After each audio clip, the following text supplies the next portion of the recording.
이사야 26장은 새 시대에 들어갈 인격, 새 시대에 들어갈 얼마나 중요합니까? 아까도 우리가 잠시 모세를 언급했잖아요. 모세와 같이 정말 이 지면에서는 그 온유함이 모세와 같은 사람이 없었습니다. 그러니까 그 당시 시대에 있어서 모세와 같은 인격자가 없었습니다. 그러나 그러한 정도 약속의 땅에 들어가지 못했거늘 지금 이 시대를 살고 있는, 이 죄악이 만연한 시대에 살고 있는 우리가 과연 약속의 땅에 들어갈 수 있을까? 약속의 땅에 아름다운 새 시대, 이사야 35장 같이 펼쳐지는 아름다운 새 하늘과 새 땅, 아름다운 새 시대에 들어갈 수 있을까? 이게 우리에게 있어서 내 자신에게 큰 이 숙제가 돼야 됩니다. 과연 나는 새로운 시대에 새 땅을 밟을 수 있을 것인가? 그래서 이사야 26장의 제목은 새 시대에 들어갈 인격입니다. 이 인격이 이루어지지 못하고서는 우리는 아름다운 새 시대가 우리에게 있어서는 그림의 떡이 되고 마는 거예요. 그림의 떡이, 약속의 떡이, 마치 모세가 그랬던 것처럼 모세가 느보산에 올라가서 기스가산까지 이르러서 하나님께서 저 요단강 건너편에는 약속의 땅 가나안의 경우 바라만 봐라. 그러나 너는 결단코 그곳에 들어가지 못할 것이다. 우리에게도 그런 선고가 떨어질 수 있습니다. 어떻게 되면은 이사야 26장 같은 이런 인격을 이루지 못하면, 새 시대에 들어갈 인격을 이루지 못하면 우리 역시도 그렇게 되고 마는 거예요. 모세는 40년 이스라엘에서 이끌었습니다. 광야 40년의 세월을 지냈습니다. 다. 그러나 우리가 새로운 시대에 들어갈 이런 인격을 이루지 못한다면 우리 역시도 약속의 땅을 밟지를 못한다. 그래서 이사야 26장 읽을 때, 들을 때는 우리가 물론 하나님의 모든 말씀을 들을 때 그런 심정을 가져야 되지만은 더욱더 비장한 심정을 가지고 이사야 26장 읽어야 될 것이며 또 들어야 됩니다. 또 묵상을 해야 됩니다. 정말 내가 과연 약속의 땅을 밟을 수 있을까? 이 오늘의 죄종들이 쉽게 가르치면은, 하나님의 말씀을 잘 듣기만 하면은 들으면 된다더라, 새 읽게 온다면 된다더라. 마태복음 25장에 미련한 다섯천인가 빈 등만 들고 있는 격에 해당이 되고 마는 거예요. 예. 그래서 우리는 정말 말씀을 통해서 우리가 인격이 이루어야 되는데, 말씀이 우리에게 인격이 인격화돼야 됩니다. 그리고 말씀이 우리에게 생활화가 돼야 돼요. 먼저는 인격화가 돼야 되고, 그럼 우리가 새 시대에 들어갈 인격이 어떤 인격이 돼야 될 것인가? 자, 1절에 그날의 유다 땅에서 이 노래를 부르리라. 우리에게 견고한 성읍이 있으며 여호와께서 구원으로 성곽을 삼으시리로다. 견고한 성읍이 있다는 거예요. 스가랴 8장에 보면은 진리의 성읍이 나오잖아요.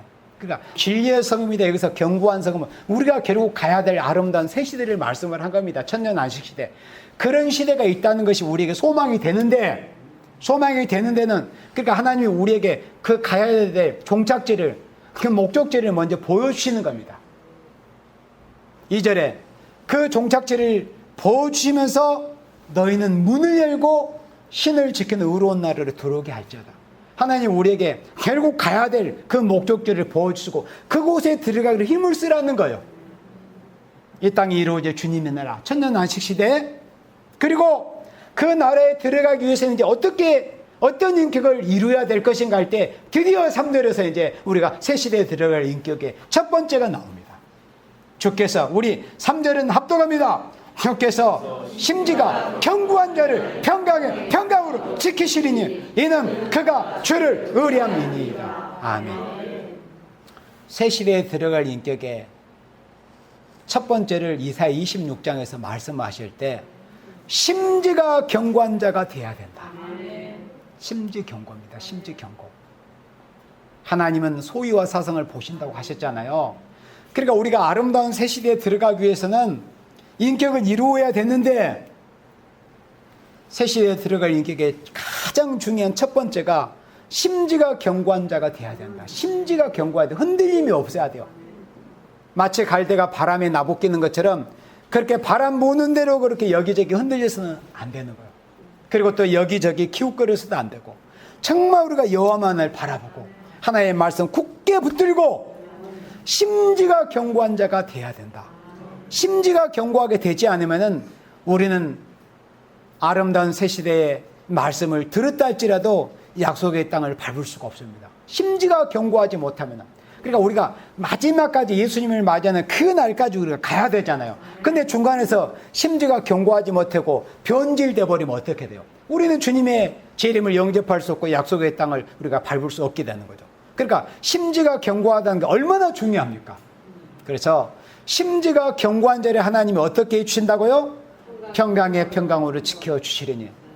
이사야 33장에 보면은 마지막 환란이 오는 때 우리에게 평강이 있다고 그래서 여호와를 경외하는 생명들에게. 근데 그 우리 인생에 있어서 정작 중요한 게 뭐냐면 진짜 평강이거든요. 그래서 예수님께서 부활하셔가지고 제자들 유대인들이 두려워가지고 문을 닫고 있을 때 제자들에게 나타나셔가지고 예수님이 제일 먼저 하셨던 말씀이 무슨 말씀이겠어요? 너희에게 평강이 있을지어다. 왜 그래요? 우리 인생에 있어서 가장 필요한 것은 평강입니다. 평강. 그러니까 히브리인들의 인사가 평강입니다. 평강. 우리나라, 우리 민족의 인사도 평강이에요. 안녕하십니까가 평강하시냐 이런 뜻입니다. 그만큼 우리 인생에 있어서 평강이 중요하다는 거예요. 근데 하나님께서 누구를 평강으로 지켜주신다고 했어요? 조건이 있어요. 조건. 아무나 평강으로 지켜주신 게 아니에요. 누구를? 심지가 견고한 자를 평강의 평강으로 지켜주신다고 이렇게 말씀했습니다. 우리 인생은 누구나 다 평강을 원치 않는 사람이 없습니다. 모두가 다 평강을 원합니다. 그런데 왜 자신에게 평강이 없음을 알지를 못하는 거예요? 왜 자신에게 평강이 없다는 것을 모르는 거예요? 근데 성경 말씀이 이렇게 가르쳐 주시잖아요. 하나님은 누구를 평강의 평강으로 지켜주실 것인가? 심지가 견고한 자를 하나님의 평강의 평강으로 지켜주신다는 겁니다. 그래서 우리 이 마지막 시대 주님의 재림을 우리가 소망하고 나아가는 새 시대를 소망하고 나아가는 우리 하나님의 사랑하시는 자녀들은 심지가 견고한 인격을 이루기 위해서 그것도 스스로 훈련이 돼야 돼요. 말씀 굳게 붙들고 말씀 안에서 흔들림이 없이, 그리고 환경에 지배를 받지 않아야 돼요. 어떤 환경이 우리 눈에 보이는 어떤 위협이나 우리에게 있어서 어떤 위협을 가하거나 특별히 이제 뭐 요즘 우리 한국 교회 이 차별 금지법 때문에 한국 교회가 이제 조금 깨어나는 그런 기미를 약간 보이고 있거든요. 깨어나는 기미들. 이때까지는 한국 교회가 별 큰 어려움이 없이 승승장구만 했었어요. 얼마나 기독교에 갈목할 만한 그런 부흥을 이루었습니까? 큰 어려움이 없이 그렇게 왔는데 이제 실제 그 강력한 이 악법에 이제 부딪힐 수밖에 없는 이런 환경이 오니까 교회가 실질적으로 신앙의 타격을 받을 수밖에 없는 그런 환경이 되니까 모든 종들이 다, 모든 교회가 그렇게 되는 건 아니지만 그래도 아주 소수의 종들과 교회가 이제 깨어나는 모습을 그렇게 보이잖아요. 이 하나님의 백성들이 환경의 지배를 받지를 않아야 된다. 환경에, 우리의 눈앞에 보이는 어떤 환경이 있을지라도 우리가 여호와만을 바라보고 심지가 견고한 사람이 돼야 하나님께서 평강의 평강으로 지켜주신다. 이는 그가 주를 의리함이니이다. 그러면 하나님께서 왜 사랑하시는 생명들에게, 사랑하시는 종들, 특별히 사명 있는 종들에게 시련이 있게 하실까요? 왜? 심지가 견고한 사람인가를 보시기 위해서, 검열하시기 위해서 그러는 거예요. 시련이 있어야 검열이 됩니다. 시련이 있어야, 어려움이 있어야 알곡이 쭉적인 게 드러나는 거예요. 그러니까 사랑하시는 생명일수록 시련이 있게 하시는 거예요. 우리가 이사야 48장 말씀에 하나님께서 너를 은처럼 하지 않고 고난의 풀무에 던져서 하나님이 연단시키신다고 그래서 그 연단이 끝날 때 비로소 우리가 쓰임을 받는데 왜 그런 시련의 기간이 있게 하시느냐 할 때 심지가 견고한 것을 보시기 위함입니다. 우리가 하나님 앞에 하나님 주시는 평강을 누리기를 원하신다면 심지가 견고한 생명이 돼야 돼요. 심지가 견고하다는 건 결코 쉽지는 않습니다. 어떤 위협 앞에 그 신앙이 굳게 신앙을 지킨다는 것이 쉽지 않는 거예요. 그러나 다니엘을 보세요, 여러분들. 그 악법이 공포됐음을 뻔히 알면서도 보란듯이 일부러 문을 열어 제껴놨어요. 그리고 늘 해오던 대로 하늘의 하나님을 향해서 3번씩 하루에 기도를 했습니다. 다니엘의 세 친구 어떻습니까? 끝까지 그들의 신앙을 지켰거든요. 아무리 제국의 황제가 죽여버리겠다는 위협을 가했지만 그들의 마음은 결코 요동함이 없었습니다. 얼마나 심지가 견고했습니까? 심지가 견고하니까 포문불에 던져졌을 때 누가 지켜줬습니까? 하나님이 지켜준 거예요. 다니엘 선지자가 심지가 견고했기 때문에 사자굴에 던져졌을 때 누가 지켜주신 거예요? 하나님이 지켜주신 거예요. 그래서 하나님께서 심지가 견고한 자를 평강의 평강으로 지켜주시겠다. 그래서 첫 번째, 새 시대에 들어갈 인격의 첫 번째는 심지가 견고한 사람이 돼야 된다. 이는 그가 주를 의리함이니이다. 심지가 견고해야 끝까지 하나님만 의리할 수 있거든요. 심지가 견고한 생명만이 여호와를 앙망할 수 있어요. 그런데 그 앞에 오직 여호와를 앙망할 수 있습니다. 심지가 견고한 사람이 돼야. 그 다음에 4절에 너희는 여호와를 영원히 의리하라. 주 여호와는 영원한 반석이심이로다. 자, 4절 말씀은 우리가 여호와를 영원히 의리하기 위해서는 우리의 심령 상태가 어떠해야 된다는 거. 심지가 견고해야 영원히 여호와를 의리할 수 있어요. 심지가 견고해야만이. 그 다음 5절 높은 데에 거하는 자를 낮추시며 소선성을 헐어 땅에 엎으시되 진토에 미치게 하시도다. 6절에 발이 그것을 밟으리니 곧 빈궁한 자의 발과 곤핍한 자의 걸음이 이리로다. 7절 합독합니다. 의인의 길은 정직하며 정직하신 주께서 의인의 척경을 평탄케. 자, 새 시대에 들어갈 인격의 두 번째는 5절 7절에 정직한 자가 돼야 된다는 겁니다. 첫 번째는 뭐예요? 심지가 견고한 자가 돼야 된다는 것을 1절로 4절에 말씀했고, 새 시대에 들어갈 인격의 두 번째는 정직한 자가 돼야 된다. 그러면 왜 하나님께서 있잖아요, 당신을 사랑하시는, 당신을 바라보는 종들에게, 자녀들에게 정직을 요구하실까요? 당신이 정직하신 신이시기 때문에 그러는 거예요. 왜 당신의 종들에게 진실함을 요구하시겠어요? 당신이 진실하신 분이시기 때문에 당신을 바라보는 종들에게도 하나님께서 진실함을 요구하시는 겁니다. 그러니까 우리 사람도 마찬가지죠. 우리가 누가 누구에게 뭔가 가르치고 또 뭔가 조언을 하고 뭐 훈계를 하고 그렇게 하려면 먼저 내 자신이 그 생명에 대해서 뭔가 가르칠 만한 그런 자격을 갖춰야만이 되잖아요. 그러니까 하나님께서 당신이 정직하신 신이시기 때문에 우리 하나님의 사랑하시는 종들에게 정직한 자가 되어야 한다. 이렇게 요구하시는 거예요. 그래서 의인의 길은 정직하며 정직하신 주께서, 하나님이 정직하신 분이세요. 그러니까 여호와를 바라보는 종들도 정직해야 되는 거예요. 그런데 의인의 길이 정직하다는 거예요. 의인의 길은 정직하며 정직하신 주께서 의인의 척경은 지름길입니다. 의인의 척경을 평탄케 하시도다. 그러면 누구에게 하나님께서 평탄한 척경을 주시겠느냐? 원리가 똑같습니다. 정직한 생명에게 척경으로 인도하십니다. 구불구불 뱀처럼 구불구불한 그런 고생길을 돌지 않도록 하나님께서 정직한 생명에게는 척경, 지름길로 이끄시는 이런 역사가 있다는 거예요. 의인의 척경을 평탄케 하신다고 그랬습니다. 새 시대에 들어갈 인격이 되기 위해서는 우리가 먼저 하나님 보시기에 정직한 사람이 돼야 됩니다. 솔직한 사람, 정직한 사람이 돼야 됩니다. 하나님 보시기에 정직한 사람, 정직한 자가 돼야만이 우리가 새 시대에 들어갈 수 있다. 정직하기 때문에 있잖아요. 정직하기 때문에 사람 앞에 핍박을 받을 수도 있고, 정직하기 때문에 가난할 수도 있어요. 정직하기 때문에 어려움을 당할 수도 있어요. 정직하기 때문에 그런 거예요. 정직하기 때문에 사람들에게 불이익을 당할 수가 있다니까요. 그러나 하나님이 그럴수록 더 인정하시는 거예요. 새 시대에 들어갈 인격과 더 가까워지는 겁니다. 사람에게는 비록 오해도 받을 수도 있고 핍박도 받을 수도 있고 멸시와 천대를 받을 수도 있어요. 사람이 정직하면은. 그런데 하나님은 더 인정을 하시는 거예요. 정직하면은. 그래서 새 시대에 들어갈 인격의 두 번째는 정직한 자가 돼야 한다. 누가 정직하시기 때문에? 하나님이 정직하시기 때문에.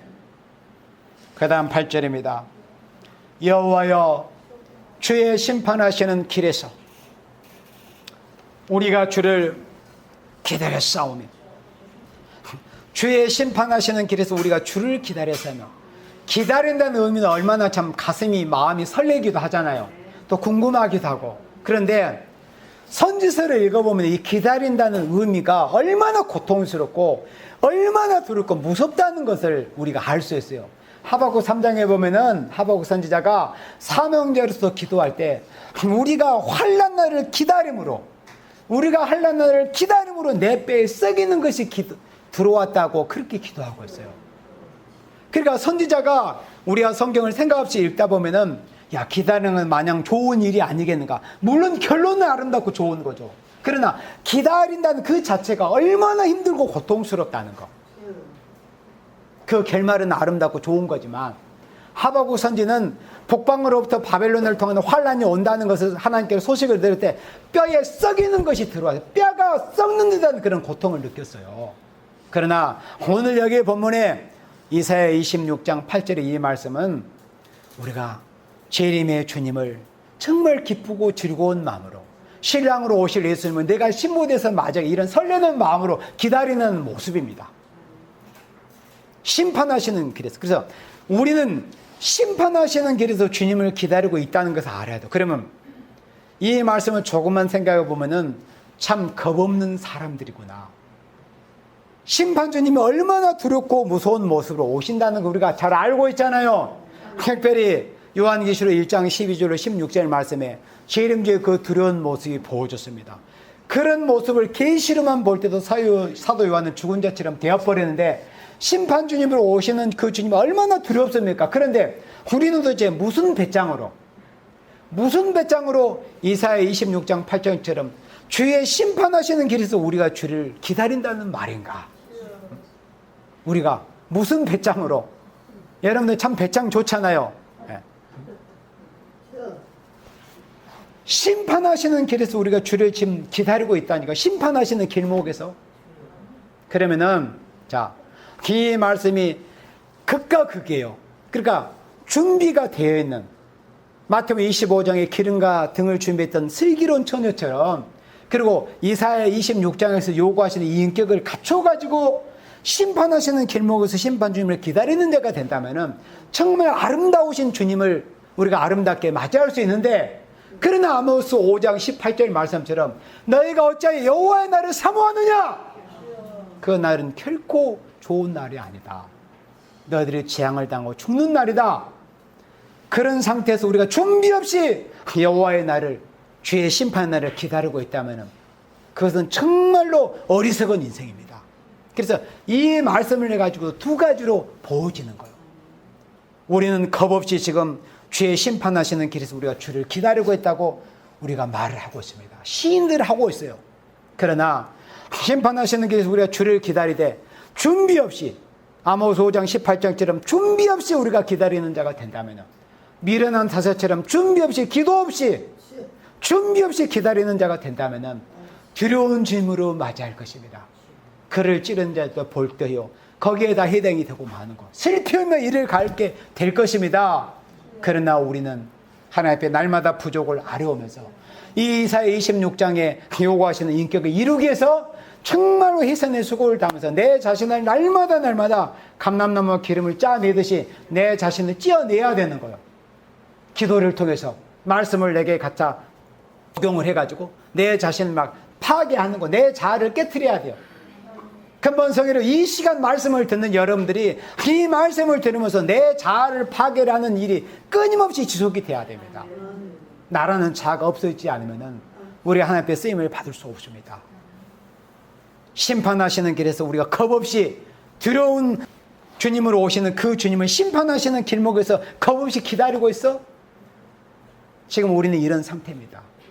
그러나 이 말씀 우리에게 소망으로 주시는 말씀이에요.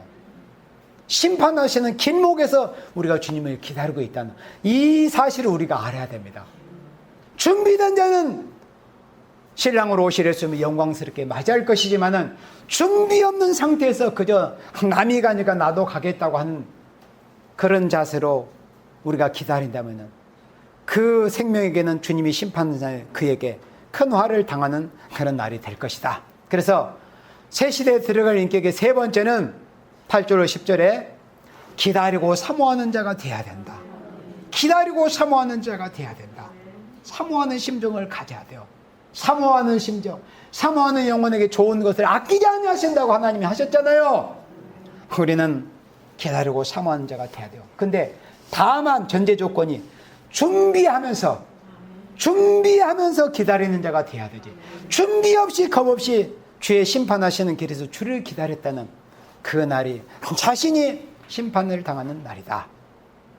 이사야 30장 18절 말씀에서 하나님의 자녀들이 얼마만큼 주님을 기다리고 또 하나님 여호와께서도 당신의 자녀들에게 기다리고 계신다는 그 쌍방간에 기다리는 모습이 이사야 30장 18절에 나와 있어요.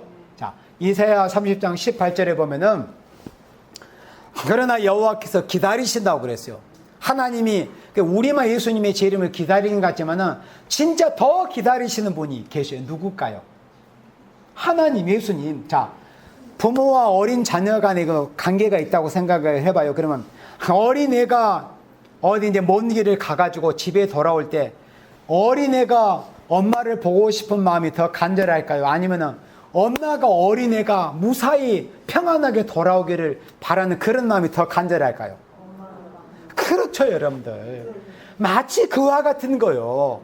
마치 우리가 아무리 예수님을 기다린다고 할지라도 예수님이 당신의 신부될 교회들에게 대해서 당신의 신부될 종들에게 대해서 기다리는 마음과 우리가 비교하겠느냐 그거요. 하나님이 이렇게 기다리고 계신다니까요. 그게 18절 말씀이에요. 여호와께서 기다리시나니 왜 기다리신다는 거? 우리를 때려 죽이려고? 아니에요.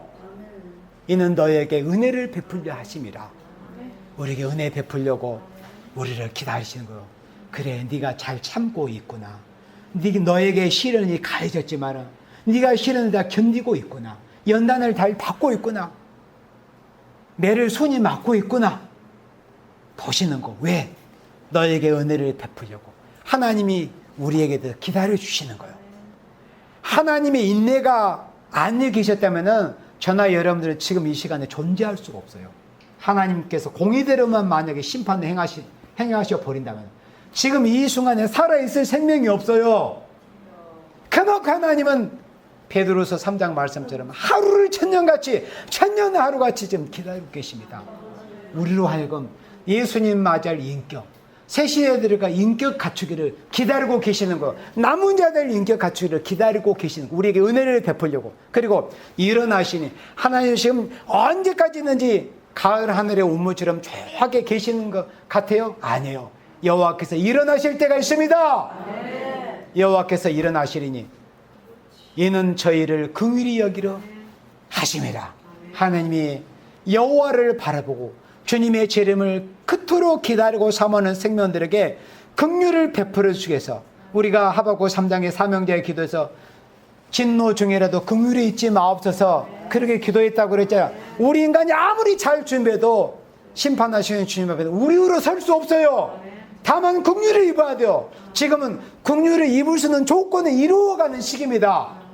그래서 여기서도 하나님께서 우리에게 왜 기다리고 계시느냐? 우리를 긍휼히 여기시기 위해서 저희를 긍휼히 여기려 하심이라.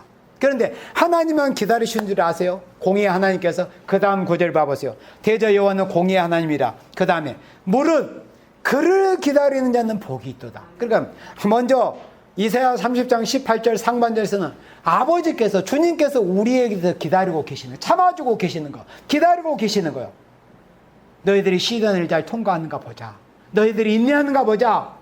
말씀의 소망을 가지고 끝까지 심지가 견고하게 주님이 오신 날에 그 백절불길에 저희를 지키는가 보자. 기다리고 계시는 거. 근데 주님만 우리를 기다리신 게 아니라 우리도 기다리는 거예요. 그를 기다리는 자는 복이 있다. 그가 누구예요? 주님의 재림. 주님이 재림이신 날을 기다리는 자가 복이 있다는 거예요. 그러니까 이 시대에 제일 복 있는 사람의 상태가 어떤 상태일까요? 주님의 재림을 기다리는 사람입니다. 이 마지막 시대 복의 개념이 뭐라고 했어요?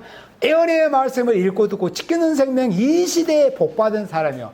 돈 많아서 복이 있는 게 아니에요. 육체가 건강 물론 좋지만은 육체가 건강하다고 해서 복이 있는 게 아니에요. 세상에 권력을 쥐고 있다고 해서 그게 복이 아니요. 이 시대에 어떤 사람이 복이 있어요? 예언의 말씀을 읽고 듣고 지키는 자에게 복이, 그게 주님이 하신 말씀이에요. 주님이 복의 정의가 뭐라는 것을 그렇게 말씀해 주신 거예요. 그를 기다리는 자는 복이 있도다.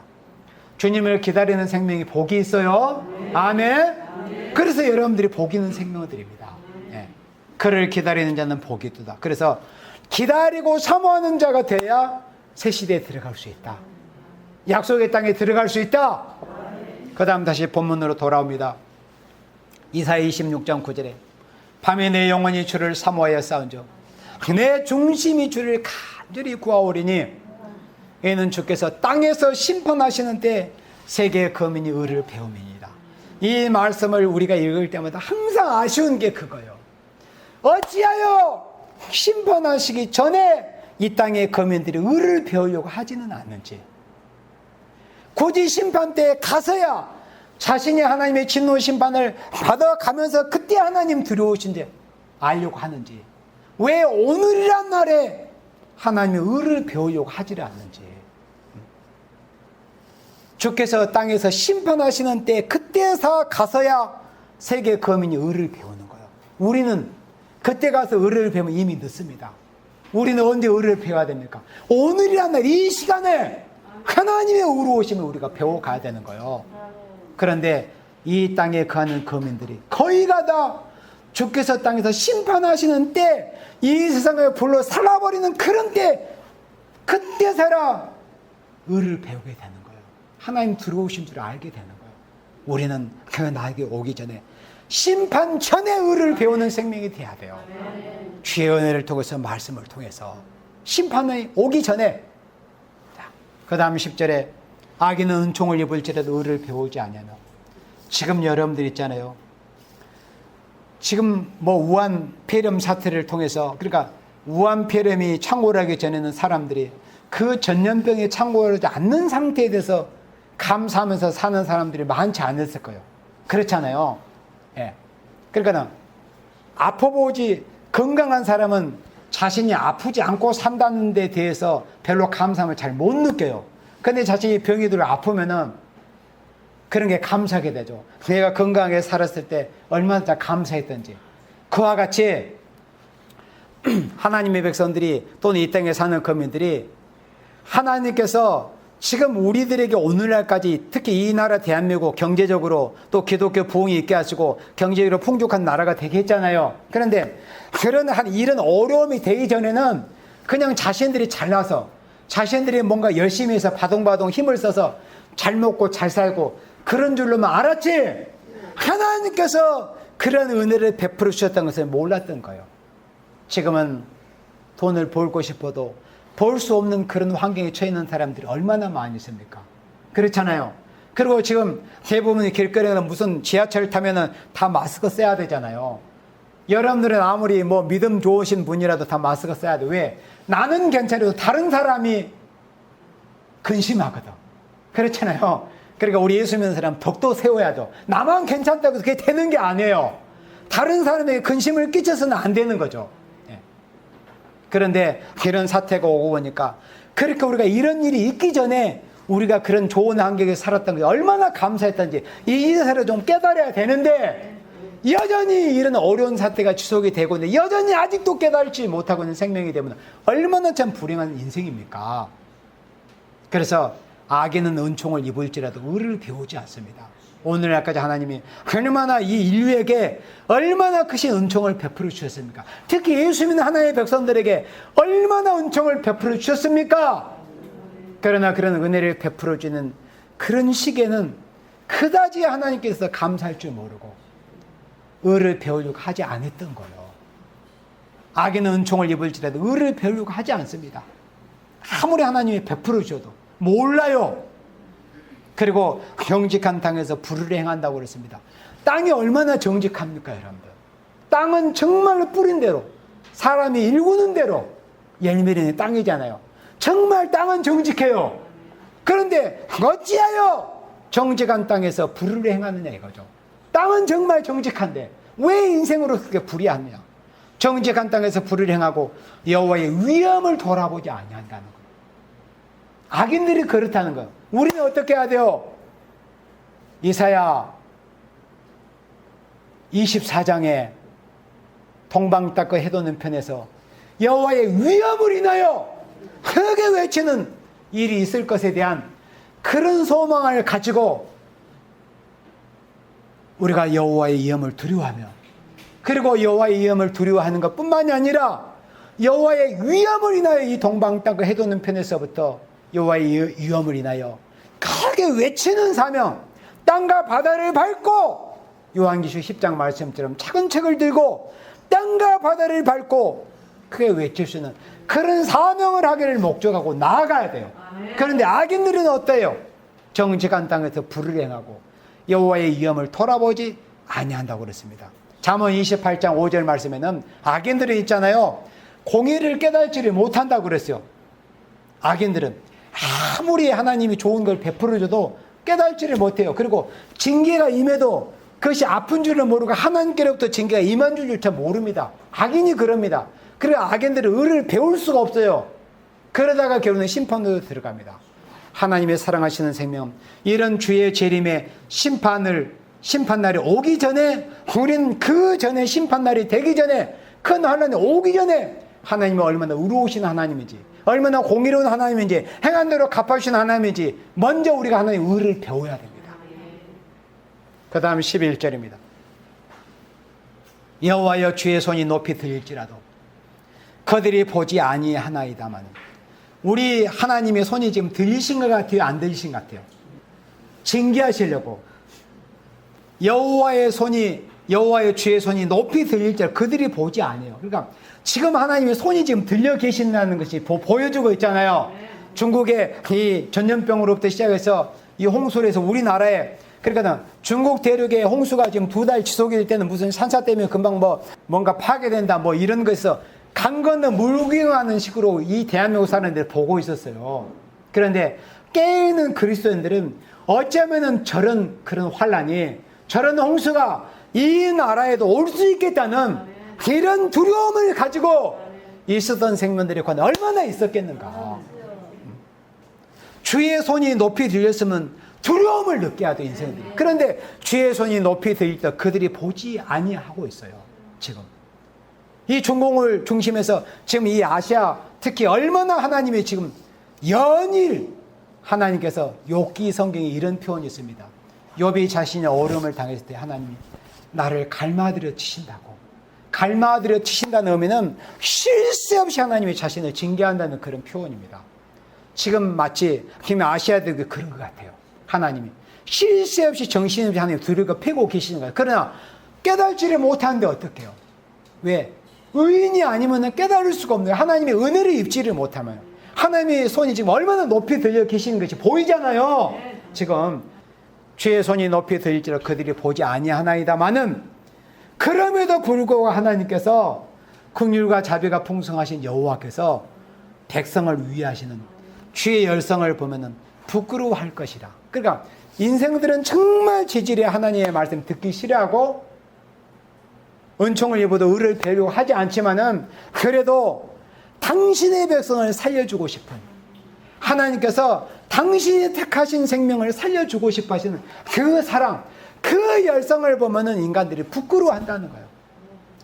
아무리 인생들이 하나님의 택한 백성들이 구원받고 복받는 길을 막아보려고 해방하고 참선을 있어도, 그래도 하나님은 창세전부터 영원한 때부터 당신의 택하신 생명들을 살려주고 싶어서 환난이 면하고 약속의 땅에 새 시대에 들어가게 하시고자 하는 그런 열성을 그 누구도 어떤 피조물도 막을 수 없습니다.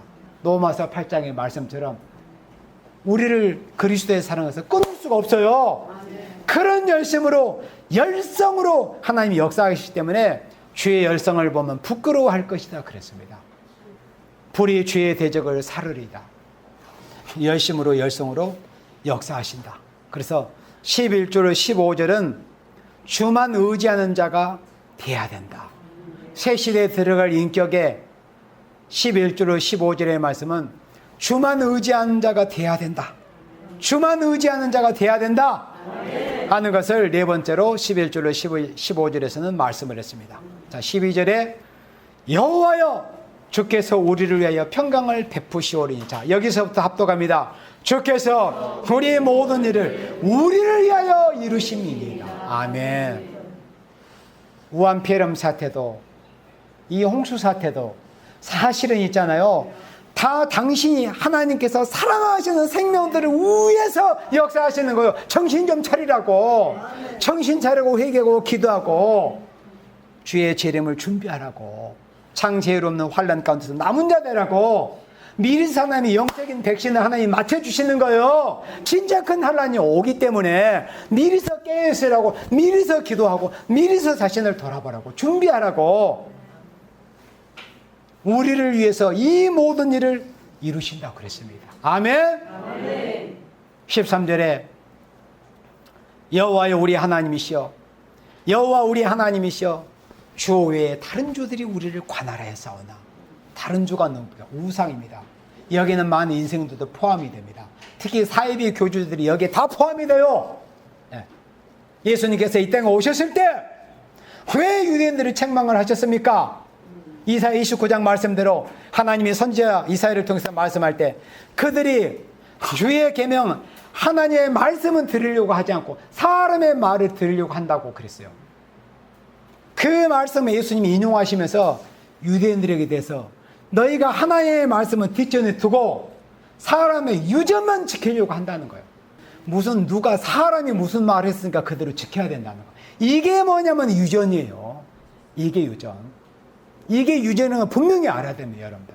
하나님의 말씀과 예를 들어서 이래자 목사님 무슨 설교를 했다. 그런데 이걸 분별하지 못하면은 그게 사람의 말인지 사람의 유전인지 아니면 하나님의 말씀인지 이걸 분별하지 못하게 되면 마치 예수님이 초림주님으로 메시아로 오셨을 때 유대인들에게 예수님께서 가진 그 책망을 받게 될 수밖에 없는 생명이 되고 마는 거예요. 하나님의 말씀, 하나님의 계명은 뒷전에 두고 사람이 무엇을 어쨌다고 뭐 어쩐다고 했다더라 이런 식으로. 그게 사람의 유전입니다. 이걸 분별을 잘해요. 그렇지 않으면 실컷 신앙생활을 한다고 하면서 수십 년이나 헛수고하게 되는 거예요. 그걸 지금 말씀하는 거예요. 나를 누가 가난을 하는가? 우리를 가난해 주실 분은 하나님밖에 없어야 돼요. 말씀밖에 없어야 돼요. 주 외에 다른 주들이 우리를 관할해 싸우나 우리가 주만 의리하고 주의 이름을 부르리다. 그 우상이 제거되지 않으면 그런 유전이라는 우상, 사람의 말 누가 무슨 말을 했다더라. 그러니까 그걸 우리가 따라야 된다, 지켜야 된다. 이게 유전이고 우상입니다. 우리는 주님만 의리해야 됩니다. 다른 그 어떤 주들이 우리를 가난하게 두어서는 안 됩니다. 우리는 오직 예수 신앙, 오직 여호와만을 앙망하는 신앙, 하나님의 말씀만을 믿고 붙들고 나가는 신앙이 돼야 된다. 주의 다른 주들이 우리를 관할해 싸우나 우리가 주만 의리하고 주의 이름을 부르리라. 우리가 주만 의리하죠. 얼마만큼 우리가 의리해야 됩니까? 이사야 40장 31절에 오직 여호와를 앙망해야 된다. 그러면 얼마만큼 앙망해야 된다? 하나님이 인정하시는 만큼 앙망해야 돼요. 내가 이쯤 하면 하나님이 인정해 주시게 이게 아니에요. 오직 하나님이, 그러니까 모든 기준은 하나님이야. 하나님께서 보실 때 하나님이 인정하시는 생명이 돼야 돼요. 하나님이. 오직 우리가 주만 의리하고 주의 이름을 부르리다. 주님의 이름만 불러야 됩니다. 14절에 그들은 죽었은즉 다시 살지 못하겠고 사망하였은즉 일어나지 못할 것이니 죽습니다. 우상도 죽고 우상 숭배자들도 죽고 한때 자신이 우상화 되었던 자들도 결국 죽고 또 우상 숭배자들도 다 죽습니다. 이런 사실을 바로 알아야 돼요. 그래서 누가 자신을 우상하려고 하면은 바른 지도자라고 하면 그걸 끊어내야 됩니다. 정신 똑바로 차리시라고. 정신 똑바로 차려야 됩니다. 오직 우리는 주만 바라보고 의리해야 된다. 그렇지 않으면 이렇게 죽는다. 그들은 죽었은즉 다시 살지 못한다는 것. 우상 숭배자들. 사망하였은즉 일어나지 못할 것이 이는 주께서 벌하여 멸하사 그 모든 기억을 멸절하였음이니라. 15절에 여호와여 주께서 이 나라를 더 크게 하셨고 이 나라를 더 크게 하셨나이다. 이 말씀이 이제 아름다운 새 시대가 세계 통일의 역사를 통해서 이 아름다운 새 시대가 이루어지는 말씀을 한 거예요. 그래서 예수님이 심판하시는 목적은 있잖아요. 여러 가지 목적으로 정리를 할 수 있겠지만은 다니엘 2장에서 그것이 극명하게 보여졌습니다. 뜨인 돌이 산에서 나타나죠? 뭘 쳐버립니까? 우상의 발을 쳐버립니까? 예수님 우상 심판으로 오시는 거예요. 인간 우상 또는 우상 숭배자, 어떤 사람의 말을 우상하는 거, 이런 우상 심판으로 오시는 겁니다. 우리 하나님께서, 재림주님께서 그게 다니엘 2장의 우상으로 보여준 거예요. 우상의 발목가지를 쳐버리니까 우상이 다 박살나버렸어요. 행여라도 우리 안에 우상이 있을까 봐서 그걸 점검해야 됩니다. 말씀을 통해서 또 기도 중에 묵상은 혹시라도 내 안에 우상이 아직도 잔존하고 있지 않는가. 우상 정리해야 됩니다. 여호와여 주께서 이 나라를 더 크게 하셨고 이 나라를 더 크게 하셨나이다. 스스로 영광을 얻으시고 하나님의 영광, 하나님이 스스로 취하시는 거예요. 이 땅의 모든 경계를 확장하셨나이다. 욥기 성경에 읽어보면은 하나님에 대해서 그런 변론에 말씀하실 때 우리 인간이 뭐 죄를 범한다고 해서 하나님의 영광이 뭐 가리워지거나 우리 인간이 좀 더 열심히 하고 좀 더 잘한다 하나님의 영광이 더 커지는 게 아니라는 것을 성경에서 그렇게 하나님은 그 자리에 그대로 계셔요. 그걸 우리 인생들이 알아야 돼. 그건 뭐냐, 우리 인간의 주제를 알아야 된다 그겁니다. 우리 인간이 아무리 하나님 앞에 뭘 어떻게 한다고 할지라도 하나님은 그 자리에 그 영광 지니고 그대로 계시는 거예요. 그 영광을 스스로 취하시는 것입니다. 하나님은 그래서 스스로 영광을 얻으시고 이 땅의 모든 경계를 확장하셨나이다. 여기 14절로 15절에 이 말씀, 주만 의리하는 자가 돼야 된다. 주만 의리하는 자가 돼야 되지 남을 지배하려고 하든지. 14절로 15절의 강의가 이렇게 되죠. 누구든지 교만해서 남을 지배하려고 하는 전멸을 당한다. 그러니까 남 지배하려고 하는 자들이 바로 거짓 선지들입니다. 이걸 분명히 알아야 돼요. 남의 행위라도 지배하려고 하는 자들, 이런 자들. 그리고 막 위협하고 공갈치고 또 말씀 앞세워가지고 내 말 안 되면 너희 죽는다, 이런 공갈을 치는 거예요. 이게 다 거짓 선지자들, 우상화 젠자들의 이런 모습입니다. 전멸을 당하는 겁니다. 전멸. 그래서 누구든지 교만해서 남을 지배하고자 하는 자는 전멸을 당하고 만다는 거예요. 우리는 오직 주만 의리해야 된다. 그래야 세계 통일 역사에 쓰임을 받는다는 것입니다. 자, 새 시대에 들어갈 인격의 첫 번째가 뭐라고 그랬습니까? 심지가 견고해야 된다. 가장 중요한 게 심지 견고입니다. 끝까지 변치 않는 거, 요동치 않는 거, 어떤 상황에서도 환경에서도 미동치 않아야 됩니다. 우리가 주님에 대한 내 사랑, 내 신앙에 대해서. 그리고 두 번째는 정직한 자가 되어야 된다. 왜? 우리 주님이 정직하신 분이기 때문에 나도 정직해야 돼요. 정직한 자가 되어야 된다. 그리고 세 번째는 주만 기다리고 사모하는 자. 우리가 누구를 기다리는 것도 중요합니다. 기다리고 사모하는 자가 되어야 돼요. 사실은 나보다 나를 더 기다리고 계신 분이 누구예요? 우리 주님이시잖아요. 그래서 우리는 기다리고 사모하는 자가 되어야 된다. 그리고 네 번째는 주만 의지하는 자가 되어야 된다. 이 당연한 거죠. 우리가 주만 의지하는 자가 된다. 그래야만이 새 시대에 들어갈 수 있는 인격을 이룰 수 있다. 이곳으로 다 가는, 이 말씀이 계속 또 이어집니다.